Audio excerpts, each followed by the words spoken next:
الحمد لله رب العالمين والصلاة والسلام على سيد المرسلين وعلى آله وأزواجه وذريته أجمعين. ناظرین اکرام، السلام علیکم ورحمۃ اللہ وبرکاتہ. المغنی کے مطالعہ کی آج چھٹی یعنی سکسٹھ سیشن ہے، چھٹی نشست ہے. پہلی 5 نشستوں میں ہم نے المغنی کا المقدمہ مطالعہ کیا ہے، جس میں المختصر الفقی رحمہ اللہ کا بھی جو ہے ذکر ہوا. معذرت. تو آج ہم کتاب الطہارہ یعنی جو پہلا باب ہے المغنی کا، اس کی ابتدا کرنے جا رہے ہیں.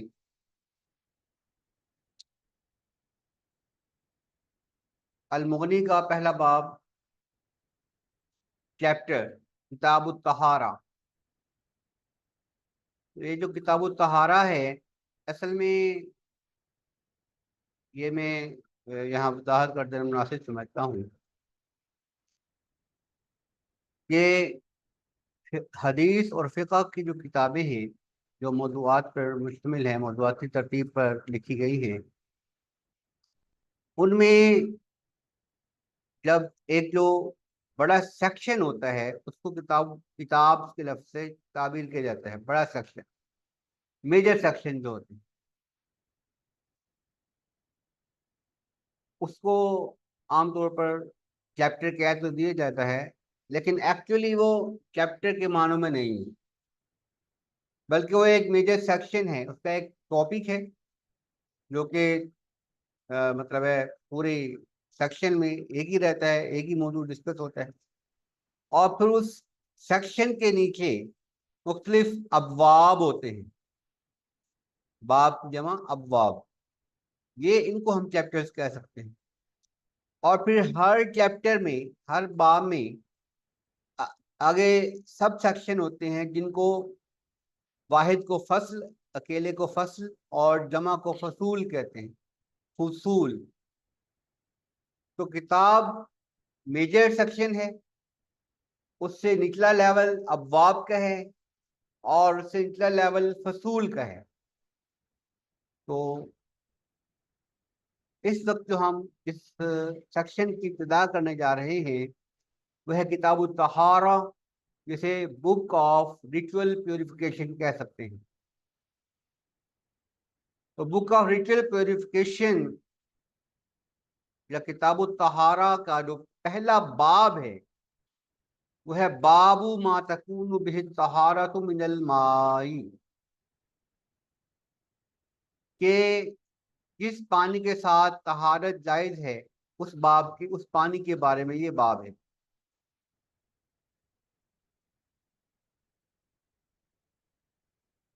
ناظرین کرام، یہ بات بھی قابل غور ہے کہ فقہا اور محدثین اکثر جو ہیں وہ کتاب کی ابتدا، یعنی اپنی کتاب کی ابتدا کتاب الطہارہ سے کیوں کرتے ہیں. اصل میں جو دین اسلام میں جو بنیادی عبادات ہیں، ان کے لیے خاص طور پر جیسے نماز ہے اور تلاوت ہے، اس کے لیے چونکہ طہارت ضروری ہے، طہارت شرط ہے، اس لیے ان عبادات کے تذکرے سے بھی پہلے طہارت کے مسائل بیان کرنا ضروری ہے. کیونکہ طہارت حاصل کیے بغیر نماز پڑھنا جائز نہیں ہے. تو اس لیے نماز کے باب سے پہلے، نماز کی کتاب سے پہلے، نماز کے سیکشن سے پہلے طہارت کے مسائل جو ہے وہ بیان کیے جا رہے ہیں.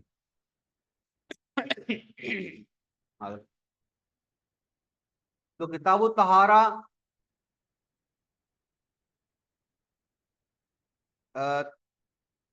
سارے کی سارا جو ہے سیکشن طہارت کے مسائل کے بارے میں ہے. ابھی ہم طہارت پر تفصیل سے گفتگو کریں گے کہ طہارت سے مراد کیا ہے.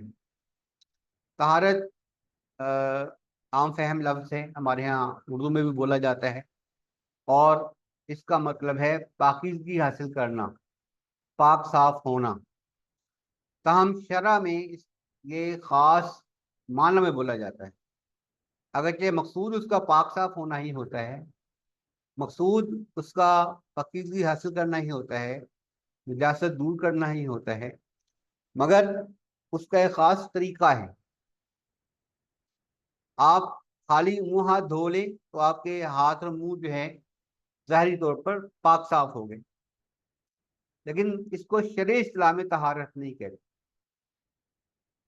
یہ عام زبان میں جو طہارت ہے یعنی پاکیزگی ہے، صفائی ہے، کلینلینس ہے، لیکن شرعی اصطلاح میں یہ طہارت نہیں ہے خالی ہاتھ نہیں ہونا۔ تو تو طہارت کا جو شرعی معنی ہے وہ آگے چل کر امام ابن قدامہ رحمہ اللہ جہاں بیان کریں گے، ہم بھی وہیں پر اس کا جو ہے تفصیل سے اس پر ڈسکس کریں گے۔ تو قال ابو القاسم رحمہ اللہ، امام ابو القاسم الخرقی رحمہ اللہ جو ہیں وہ المختصر میں فرماتے ہیں، باب ما تکون به طہارت من الماء، تقدیر هذا باب ما تکون به طہارت من الماء وحذف المبتدا مبتدا للعلم به، یعنی یہ باب کا جو عنوان ہے ما تکون به طہارت من الماء، اس کا ترجمہ میں نے آپ کو بتایا ہے پہلے بھی کہ یعنی ایسا پانی، وہ پانی جس سے طہارت حاصل کرنا جائز ہے، جس سے طہارت حاصل کی جا سکتی ہے، اس پانی کا بیان۔ التقدیر یعنی کہ یہ اس قول کا اصل مفہوم یہ ہے کہ ھذا باب ما تکون به طہارت من الماء، یعنی کہ یہ وہ باب ہے جس میں پانی سے طہارت حاصل کرنے کے مسائل بیان کیے گئے ہیں۔ فحذف المبتدا للعلم بھی، یعنی یہاں پر امام الخرقی رحمہ اللہ نے مبتدا کو حذف کر دیا تھا۔ یہ گرامر کے مباحث ہیں، مبتدا اور خبر وغیرہ، تو یہاں پر اس خبر میں جو ہے انہوں نے مبتدا کو حذف کر دیا تھا کیونکہ مبتدا معلوم ہے، یہاں مبتدا یعنی انڈرسٹوڈ ہے کہ یہاں پہ مراد ھذا باب ہے۔ وقولہ ما تکون به طہارت به ایو تحصل و تحدث، یعنی کہ مراد یہ کہ جس سے طہارت حاصل کی جائے، جس سے حاصل ہوتی ہو طہارت، اور تحدث اور زائل بھی ہوتی۔ وہی ہاہنا تامۃ غیر محتاجۃ الی خبر، اور یہ یہاں پر اپنے کہہ لو کامل معنوں میں موجود ہے، اور اس کے لیے یہاں پہ خبر بیان کرنے کی ضرورت نہیں ہے۔ اور متا کانت تامتن کانت بمعنی الحدث والحصول، اور جب یہ تامہ ہے یعنی کامل ہے تو اس صورت میں یہاں پہ طہارت جو ہے حدث سے دوری اور پاکی حاصل کرنا مراد ہے۔ تقول کان الامر ایو حدث و وقع، حدث یہاں واقع ہونے کے معنی میں بھی استعمال ہوا ہے۔ کان الامر یعنی یہ کام ایسے ہوا، ایو حدث و وقع یعنی ایسے ظاہر ہوا یا ایسے وقوع پذیر ہوا، جیسا کہ ارشاد باری تعالیٰ ہے، قال اللہ تعالیٰ وَإِنْ كَانَ ذُو عُسْرَةٍ فَنَظِرَةٌ إِلَىٰ مَيْسَرَةٍ، یعنی اگر کوئی تنگ دست ہو تو اسے قرض کی واپسی کے لیے ایک مدت تک مہلت دے دو۔ سورۃ البقرہ کی آیت نمبر 280 ہے، جہاں پر ربا یعنی سود کے مباحث بیان کیے گئے۔ ایو ان وجیدہ ذو عسراتن، یعنی اگر کوئی تنگ دست موجود ہو، یعنی اس صورت میں ہے یہ یہاں پہ صرف انہوں نے مثال بیان کی ہے خبر اور اس کے حوالے سے، حدث اور واقع ہونے کے اعتبار سے۔ وقال الشاعر، اور ایک شاعر نے کہا ہے، ذا کان الشتاء فادفئونی، جب سردیاں آئیں تو مجھے گرمی پہنچاؤ، فإن الشیخ یحرمہ الشتاء، کیونکہ جو بوڑھا آدمی ہے وہ بڑھاپے میں کمزور ہو جاتا ہے۔